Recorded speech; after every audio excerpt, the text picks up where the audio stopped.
नमस्कार. मी श्री वसंत Dnyandev More, BSc B.Ed.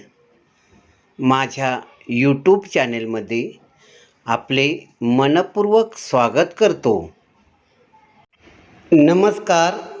आज आपण माझ्या या व्हिडिओमध्ये रेबीज रोगाची कारणे, लक्षणे आणि त्यावरील प्रतिबंधात्मक उपाय याविषयी सविस्तर माहिती जाणून घेणार आहोत. प्राण्याने, त्यातही प्रामुख्याने कुत्रा चावल्यामुळे होणारा आजार म्हणजेच रेबीज होय. हा आजार अत्यंत जीवघेणा असून वेळीच आणि योग्य उपचार मिळाले तरच जीव वाचवता येऊ शकतो. 1. रेबीज म्हणजे काय? प्राण्याने चावल्यामुळे पसरणारा रेबीज हा एक व्हायरस म्हणजेच विषाणूजन्य आजार आहे. रेबीजचा व्हायरस रुग्णाच्या शरीरात शिरल्यानंतर सेंट्रल नर्वस सिस्टीमवर म्हणजेच मज्जासंस्थेवर हल्ला करतो. यामुळे रुग्णाच्या डोक्यात आणि मणक्यात सूज येते. जागतिक आरोग्य संघटनेच्या माहितीनुसार कुत्रा चावल्यानंतर वैद्यकीय उपचाराबाबत सामान्यामध्ये खूप कमी प्रमाणात जनजागृती आहे. यामुळे जगभरात दरवर्षी 59,000पेक्षा जास्त लोकांना रेबीजमुळे आपले प्राण गमवावे लागतात. रेबीजमुळे जगभरात होणाऱ्या मृत्यूपैकी 36% मृत्यू एकट्या भारतात नोंदवण्यात येतात. आशिया आणि आफ्रिकेत रेबीजचा संसर्ग होण्याचं प्रमाण अधिक आहे. जागतिक आरोग्य संघटनेच्या माहितीनुसार रेबीज व्हायरस रुग्णाच्या डोक्यात शिरला तर रुग्ण कोमात जाऊ शकतो किंवा मृत्यू होऊ शकतो. काही रुग्णांमध्ये पॅरालिसिसची लकवा समस्या निर्माण होते. काही वेळा रुग्णाच्या व्यवहारात अचानक बदल होतो आणि रुग्ण अधिक हायपर झालेले दिसून येतात. प्राण्यासाठी काम करणाऱ्या सुपरटेल्स नावाच्या संस्थेत वरिष्ठ पशुवैद्यकीय अधिकारी म्हणून काम करणाऱ्या डॉक्टर पूजा कडू सांगतात, माणसाच्या शरीरात प्रवेश केल्यानंतर रेबीज व्हायरस अत्यंत वेगाने पसरण्यास सुरुवात होते.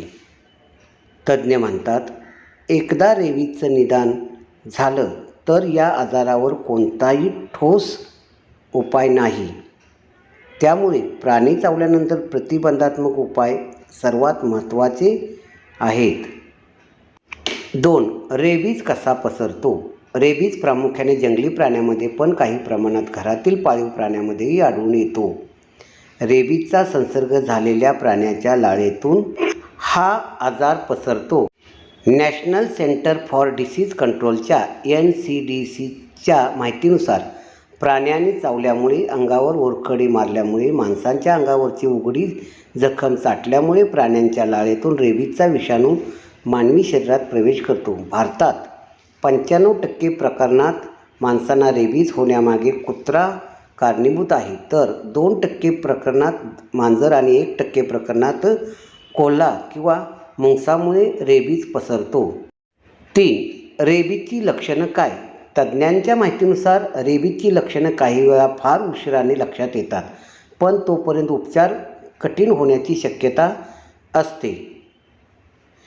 नानावटी रुग्णालयाचे संसर्गजन्य आहार तज्ज्ञ डॉक्टर हर्षद लिमये म्हणतात, रेबीजचा संसर्ग झाल्यानंतर एका आठवड्यापासून ते एका वर्षात लक्षणं दिसू लागतात, पण सामान्यतः आजाराची लक्षणं 2 ते 3 महिन्यात दिसून येतात. जागतिक आरोग्य संघटनेच्या माहितीनुसार रेबीजची लक्षणे ताप आणि अंगदुखी होणं, व्हायरस सेंट्रल नर्वस सिस्टीममध्ये चेतासंस्थेमध्ये शिरल्यानंतर मेंदू आणि मणक्यात सूज येणं, फ्युरिअस रेबीजमध्ये रुग्णाचं वागणं बदलतं, रुग्ण हायपर होतो किंवा त्यांना पाण्याची भीती वाटू लागते, हृदयविकाराचा तीव्र झटका आल्याने मृत्यू होणं, पॅरेलॅटिक रेबीजमध्ये स्नायू हळूहळू कमकुवत होतात, रुग्ण कोमात जातो आणि त्यानंतर त्याचा मृत्यू होतो. 4. प्राणी चावलेली जागा स्वच्छ कशी करावी? रेबीज व्हायरस प्राण्याच्या लाळेतून माणसाच्या शरीरात प्रवेश करतो. त्यामुळे प्राणी चावल्यानंतर जखमेची जागा स्वच्छ करणं सर्वात महत्त्वाचं आहे.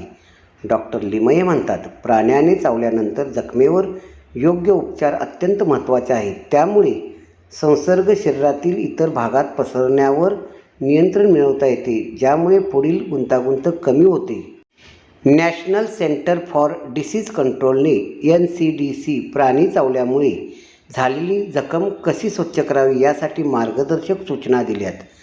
प्राणी चावल्यामुळे जखम झालेल्या जागेवरची लाळ लवकरात लवकर स्वच्छ करावी. पाणी आणि साबणाने जखमेचा भाग 15 मिनिटे स्वच्छ धुवावा. जखम धुवून झाल्यानंतर त्यावर सर्वसाधारणपणे अँटिसेप्टिक मलम लावावे.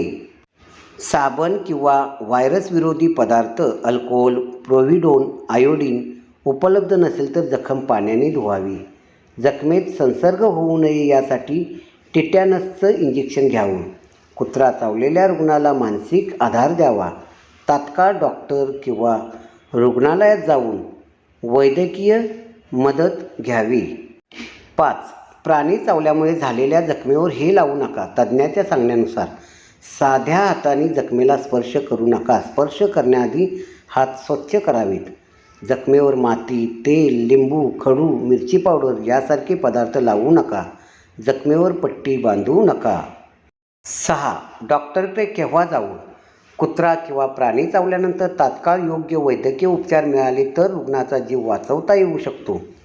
फोर्टिस रुग्णालयाचे आपत्कालीन विभाग संचालक डॉक्टर संदीप गोरे म्हणतात, कुत्रा किंवा मांजर चावल्यानंतर जखम झालेली जागा तात्काळ साबण आणि पाण्याने धुवून रुग्णालयात जावं.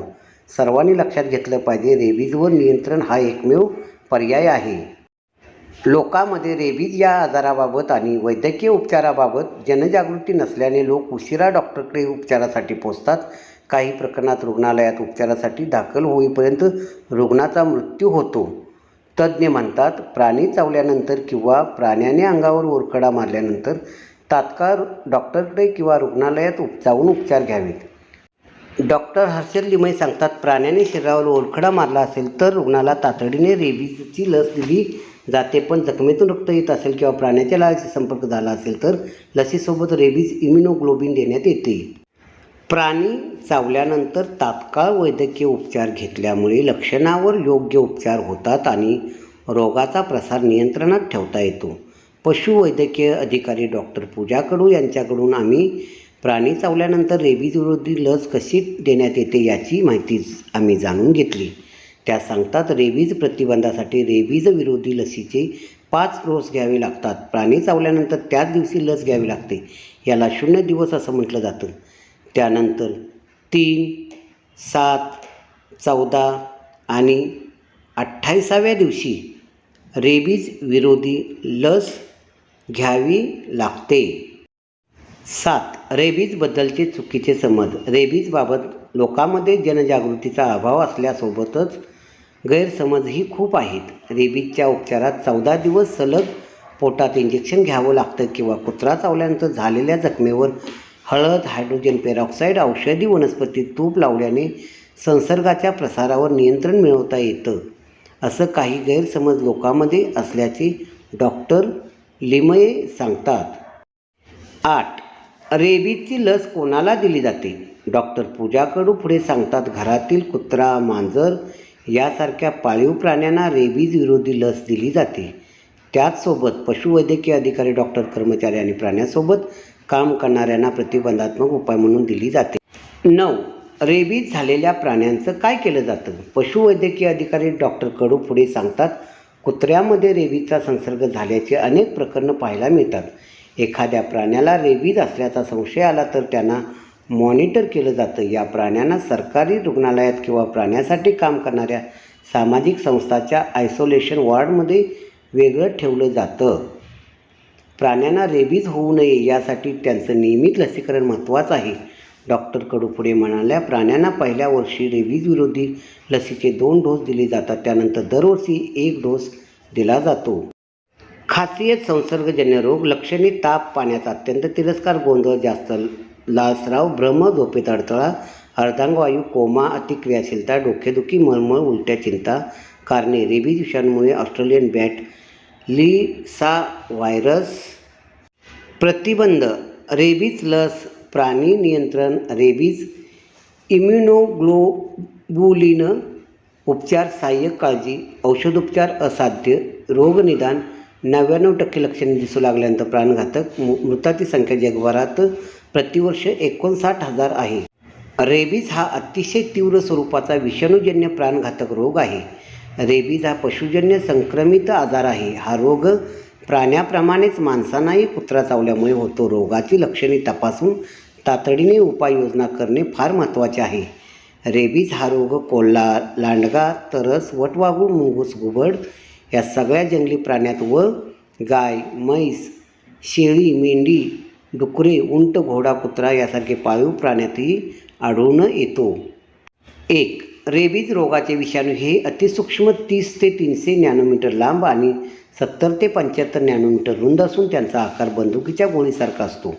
2. हे विषाणू बाधित प्राण्याने चावा घेतल्यानंतर त्यांच्या लाळेतून जखमेत शिरतात. तेथून मज्जातंतुवाटे मेंदूत प्रवेश करतात. तेथे विषाणूची वाढ होते व नंतर ते लाळ उत्पन्न करणाऱ्या ग्रंथीत स्थिरावतात. 3. त्यानंतर लाळेच्या माध्यमातून या रोगाचा प्रसार होतो. इन्फो रोगाची लक्षणे. 1. रेबीज हा पशुजन्य संक्रमित आजार आहे, म्हणजेच हा रोग प्राण्याप्रमाणेच माणसांनाही कुत्रा चावल्यामुळे होतो. 2. कुत्रा चावल्यानंतर 3 ते 8 आठवड्यात या रोगाची लक्षणे दिसू येतात, परंतु चावा मेंदूपाशी किती अंतरावर घेतला आहे, उदाहरणार्थ चेहरा, मान, खांदा, हात, बोटे, पाय नुसार रोग लक्षणे दाखवण्याचा कालावधी हा कमी जास्त असू शकतो. 3. काही वेळेस हा कालावधी 12 ते 23 महिने किंवा त्यापेक्षाही अधिक महिन्याचा, वर्षाचा आढळून येतो. 4. प्राण्याप्रमाणेच माणसामध्येही या रोगाची लक्षणे आढळतात. सुरुवातीला ताप येणे, डोकं व अंग दुखणे, स्नायू अडकणे, भूक मंदावणे, घसा खवखवणे, उलट्या होणे, पोटाचा दाह होणे अशी लक्षणे दिसून येतात. 5. माणसामध्ये जसजसा आजार वाढत जातो तसतशी संवेदनशीलता जास्त प्रमाणात दिसून येते. प्रकाश, आवाज व पाणी याची भीती निर्माण होते. पाण्याची जास्त प्रमाणात भीती निर्माण होते, यालाच हायड्रोफोबिया म्हणतात. 5. रेबीजच्या प्रादुर्भावामुळे नाडीचे ठोके वाढतात, बाहुल्या विस्फुरतात, बुबुळे मोठी होतात, डोळ्यातून पाणी येते, माने व जबड्याभोवती स्नायू आखडले गेल्यामुळे तोंडातून लाळ व फेस येतो. श्वसनाचा त्रास होऊन रुग्ण कोमात जातो. शेवटी त्याचा मृत्यू होतो. इन्फो उपाययोजना. 1. आपल्याकडे प्रामुख्याने हा आजार बाधित कुत्रा चावल्यामुळे दिसून येतो. 2. त्यामुळे कुत्र्याने चावा घेतलेली किंवा ओरखडलेली कोणतीही जखम असो ती सर्वप्रथम पुष्कळ पाणी व साबणाने 10 ते 15 मिनिटांपर्यंत स्वच्छ धुवावी. 1% पोटॅशियम परमॅंगनेटचे द्रावणही धुण्यासाठी वापरता येते. 3. यानंतर जंतुनाशक लावावे. लगेचच दवाखान्यात जाऊन डॉक्टरच्या सल्ल्याने कुत्रा चावल्यानंतर ते लसीकरण करून घ्यावे. लसीकरण. पहिला प्रकार, कुत्रा चावण्यापूर्वी लसीकरण करणे. 2. दुसरा प्रकार, कुत्रा चावल्यानंतर लसीकरण करणे. इन्फो रोगाचे प्रकार. रेबीज या रोगाची लक्षणे फ्युरियस आणि पॅरालायटिक अशा 2 प्रकारात आढळून येतात. 1. फ्युरियस प्रकार. आवाजातील बदल तसेच तोंडातून लाळ, फेस येणे आणि शेपटीमागील दोन्ही पायांच्या मध्ये असणे हे या रोगाचे प्रमुख लक्षण आहे. फ्युरियस प्रकार. या प्रकारात बाधित प्राणी हे अस्वस्थ व रागीट होतात. प्राण्याची भूक मंदावते, विनाकारण इतरांवर भुंकतात, सैरावैरा धावतात, रागीट बनून मालकावरही हल्ला करतात, निर्भीड होतात, प्रकाश व आवाजाला जास्त संवेदनशील होतात, काही वेळेस अंधाऱ्या कोपऱ्यातही दडून बसतात, आवाजात बदल होऊन घोगरा बनतो, सतत लाळ घालतात, डोळ्याची बुबुळे विस्फुरतात, बाहुल्या मोठ्या होतात, पापण्या लवत नाहीत अशी लक्षणे दाखवल्यानंतर साधारणतः 2 ते 4 दिवसात गाई म्हशीचा मृत्यू होतो, तर कुत्र्यामध्ये 8 ते 10 दिवसात मृत्यू होतो. 2. पॅरालायटिक प्रकार.